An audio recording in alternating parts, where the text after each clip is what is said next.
troubleshooting tips for PD. So we have a single log file which we refer for all the issues, that is pmi.log file. So first thing is we need to enable the log level from information to debug, or if you need more information, you can enable it to trace. So the log4j properties which hold this information is present in Topaz home, conf, course, tools, and log4j folder. And in this file, you should be able to change the log level to from information to debug or trace. The log files which we refer for troubleshooting the issues include pmi.log file, and that the pmi.log file will be for all the information which is related to PD. And if you have integration with PD and BVD, so there is one more log file in the same folder that will be bvd.log file. So only two log files which you can refer for performance dashboard. So now, these are the common scenarios where you would face some issues. The first scenario is like in the data source page, in the dashboard layout, when you select or when you create a graph and you want to select a data source, the data source COSO data lake will not be listed. So why the data source COSO data lake is not listed? So initially we start with checking the properties, the CI properties of the selected CI.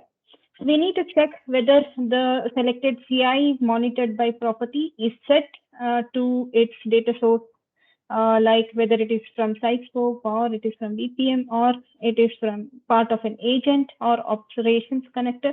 So you need to check whether the monitored by field is set or not for the selected CI. So once it is set and still you are not able to list the data source, then you will have to check the information settings. That is, yesterday we set the 3 URL endpoints that you need to check it whether those endpoints are set or not. So this is data receiver and data access endpoints. So verify those properties, and still if you don't see the check, then you can check the data source will be visible. So even then, after you have the data source visible, then you might face some issues where the classes are not getting listed. So there might be two issues here. So one is that you need to check if you have enabled metric streaming or you have started agent metric collector for a particular node, then only the classes will get listed. So one thing you can check why the class is not getting listed is you can check with the metadata API. So yesterday's session, we presented two APIs. One is metadata API and the other is dataset API. So to check the list of classes instances, you could use this metadata API, and then so we have this format: instance filter equals input parameters and unique keys and description equals true. So let me give some examples for the URL.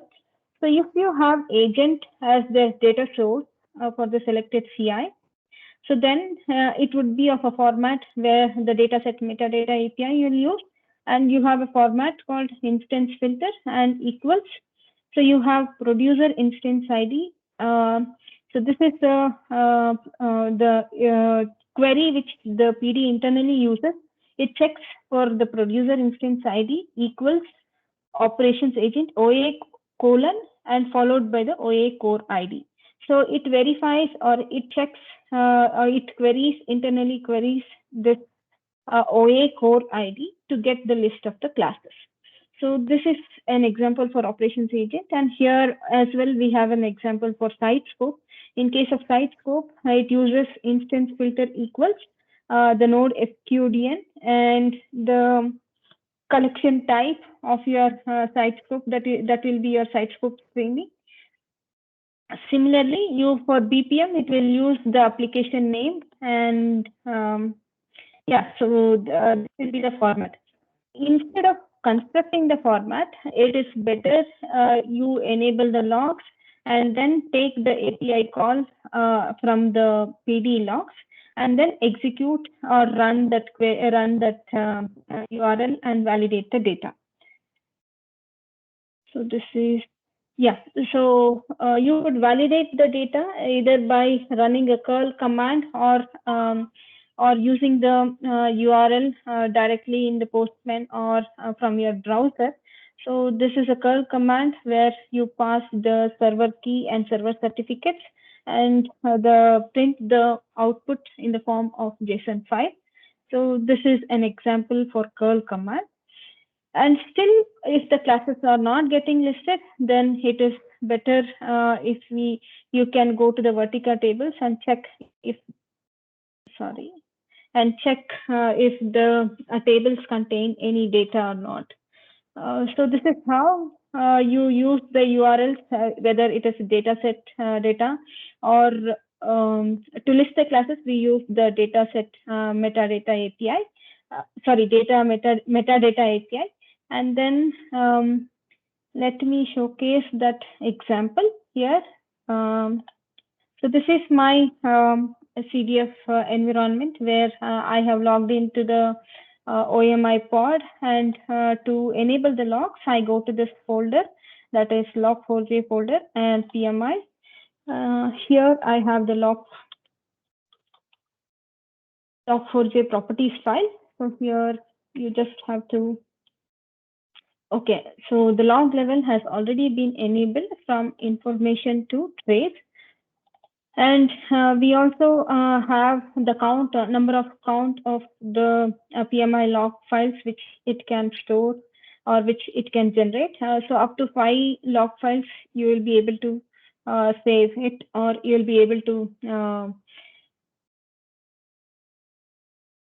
okay, up to 5 log files you'll be able to store it or generate it. Okay, so then once the trace is enabled, then we can check the log files. So the log files will be in the Topaz home log folder and PMI. So here, so you will have the PMI log files, up to 5 files you could store. And you also have the BVD log file. If there is an integration between PMI and BVD, then you could verify with this log file. So right now, let's get into the PMI log file.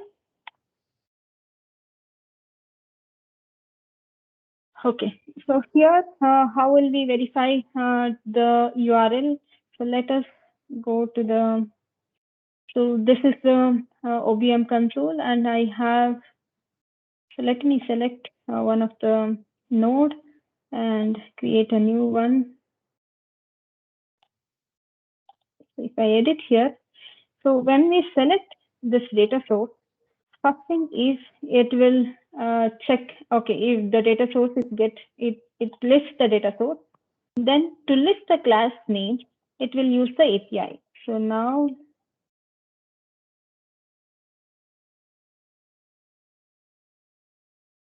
okay, meantime, I should have done the tail.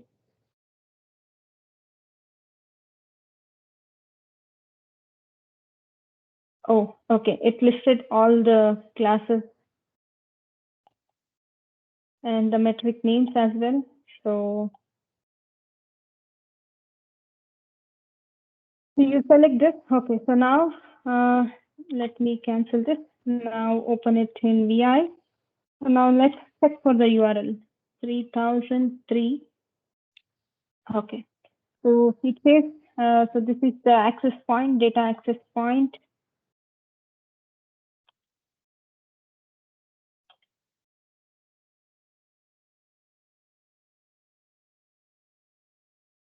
Yeah.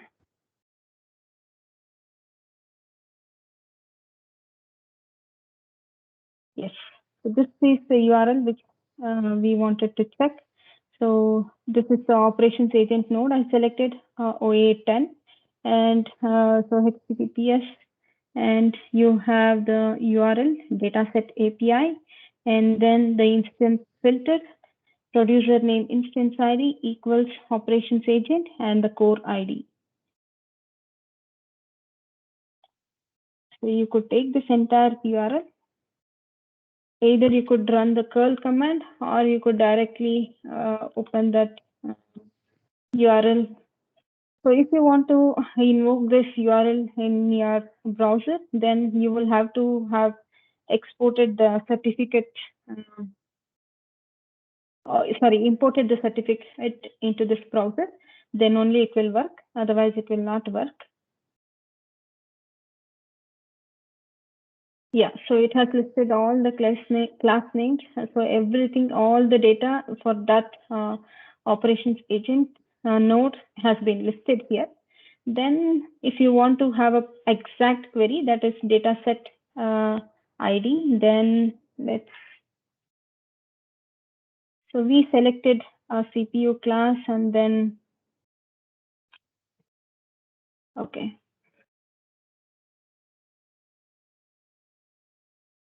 Yes. So the next, what next it will do is it will take, when we selected the class name, so it will take that particular class name and the metric. So let me take this URL and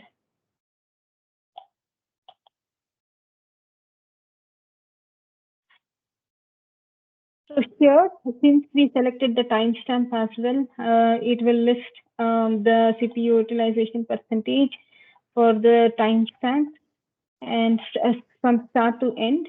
And so this is the output of this query. It's like, where is it? Yeah.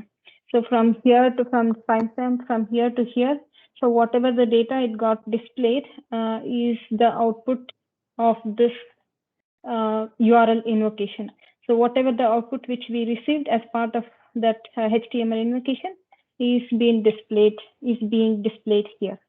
So that is how, instead of constructing the URL, it's better you enable the logs and then fetch the API from the log file and then invoke that API, API calls or HTML invocations using the browser, or you could use the curl command. And the other part which I said is, first thing is you have to, check if the properties has been set, that is monitored by property has to be set. Yes, this one. So this has to be set. Without this being set, it will not list the data source for the selected CI. Yeah, this is one which I wanted to cover. Yeah, and next. Yeah, so this also was covered as part of the API call invocation. So what if there is no data from the performance dashboard? So if there was no data found even after you selected the metric name, then it is better you invoke that API and check if the data is getting returned, or you go to the Vertica database and check for that table whether the data is existing for this node. And the other option is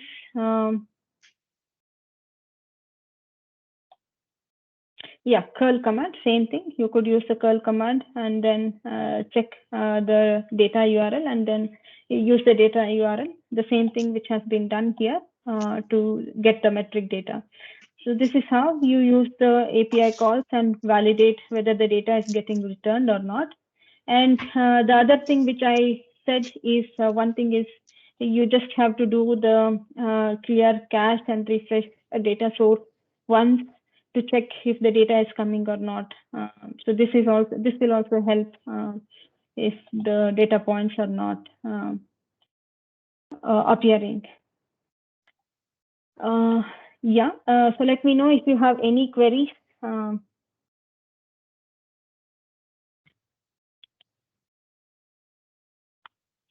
I hope you would have covered the lab exercises yesterday. I hope you identified compare the history and the real time in a single dashboard or for a metric for, I guess, a CPU or network. Hopefully you could have compared with where the license is enabled and the license is not enabled, real-time license.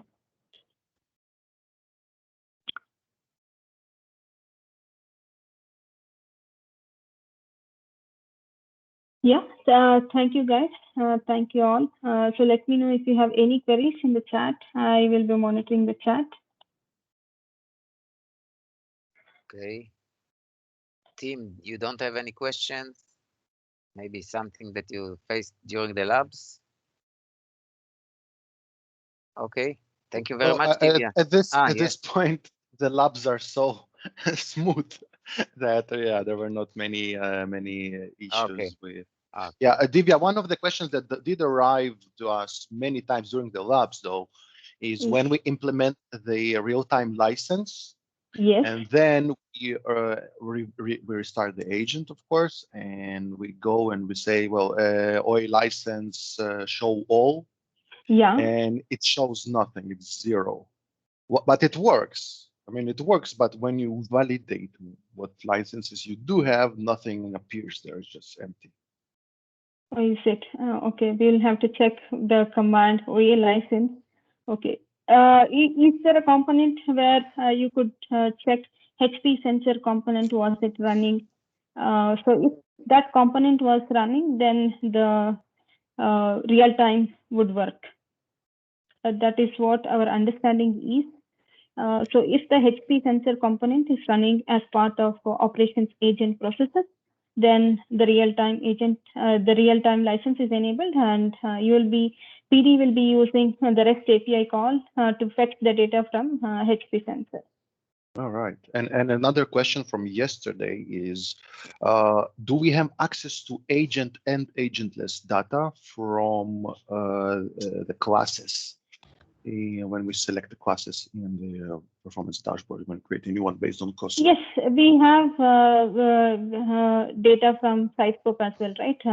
So that was not part of the lab, but you could select the agentless, that is the SiteScope data source as well, and then draw the graph.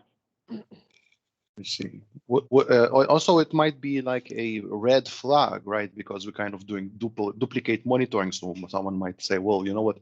If I have both of those classes for this CI, probably I should remove one of them, just Yes, not to yes, pay for it. remove one of them. Yes, it is a conflict.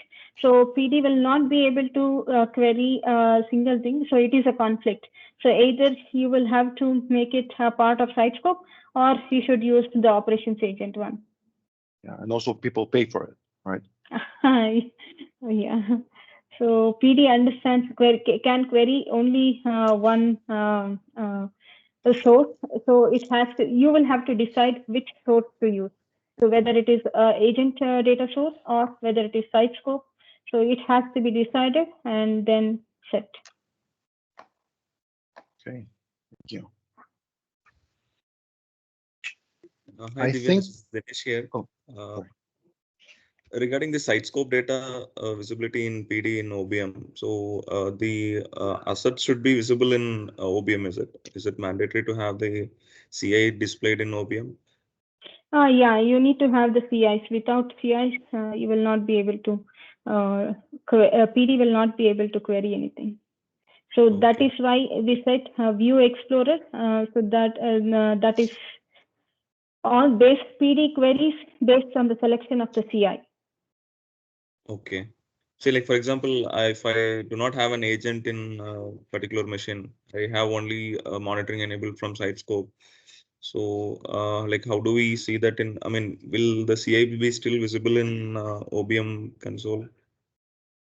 You have topology integration from Sitescope to OBM. So the CIs will be published as part of Sitescope. And for the integrated topology, for the CIs from Sitescope, you will have a monitored BROI property set to Sitescope.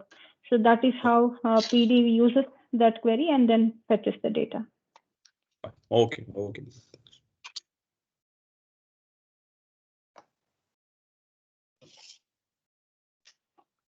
And the both nodes will be different part of different views, right? Like agent will having system infra, and the agentless will be having different view, right? Divya?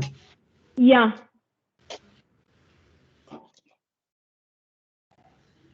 Thank you.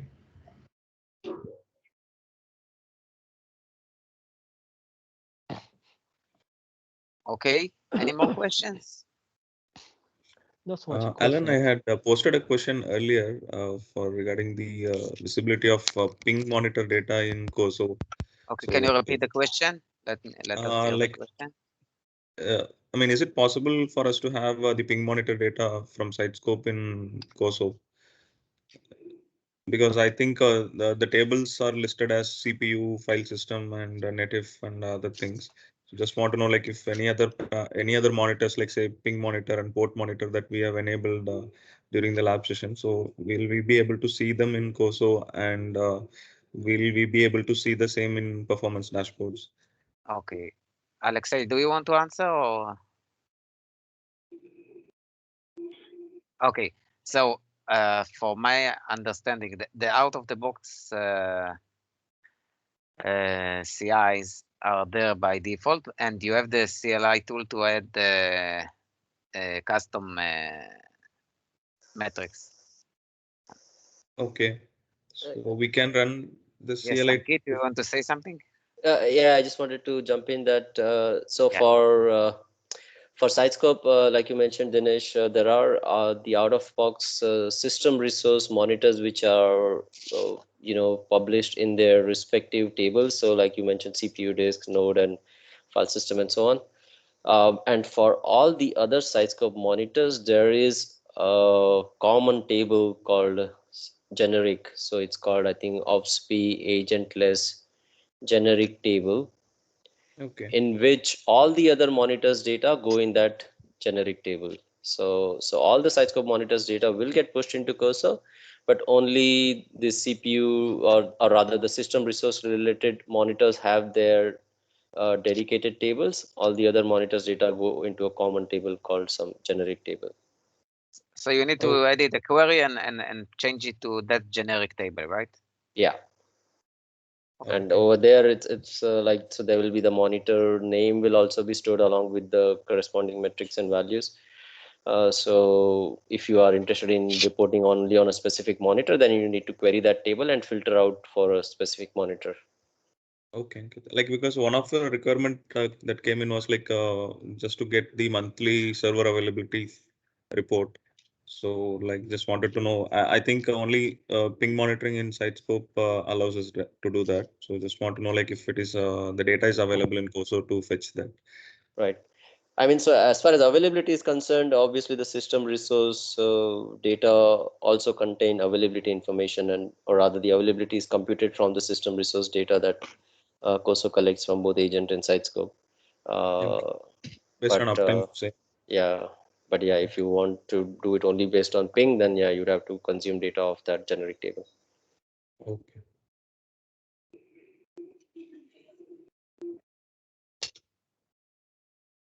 Anything else? Okay. So I'm stopping the recording for now. Thank you very much, Divya. Thank you, Ankit. Thank you, everyone. Thanks, everybody.